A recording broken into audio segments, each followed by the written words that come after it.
બનાસકાંઠાથી મહત્વના સમાચાર સામે આવી રહ્યા છે। બનાસકાંઠા જિલ્લાના ધાનેરા તાલુકાના એડાલ ગામે સોલાર પ્લેટોમાં અચાનક આગ ભભૂકી ઉઠી હતી। મોટી સંખ્યામાં પડેલી સોલાર પ્લેટમાં અચાનક આગ લાગતા અફરાતફરીનો માહોલ સર્જાયો હતો।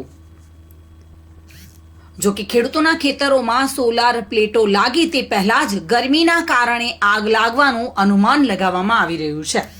ધાનેરા તાલુકાના એડાલ ગામે સોલાર પ્લેટોમાં આગ લાગવાની ઘટનાની જાણ થતાની સાથે જ ધાનેરાનું ફાયર ફાઇટર ઘટના સ્થળે પહોંચ્યું હતું।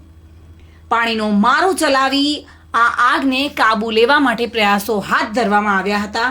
જો કે કયા કારણોસર આગ લાગી તેનું કારણ હજુ અકબંધ જોવા મળી રહ્યું છે, પરંતુ હાલ આ આગ પર કાબુ મેળવવાના પ્રયાસ હાથ ધરવામાં આવ્યા છે। જો કે ઘટના સ્થળ પર ફાયર ફાઇટર પહોંચી ચૂક્યું હતું।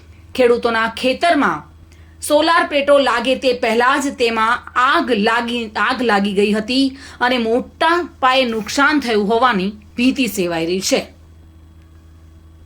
Bureau report, today Gujarati news.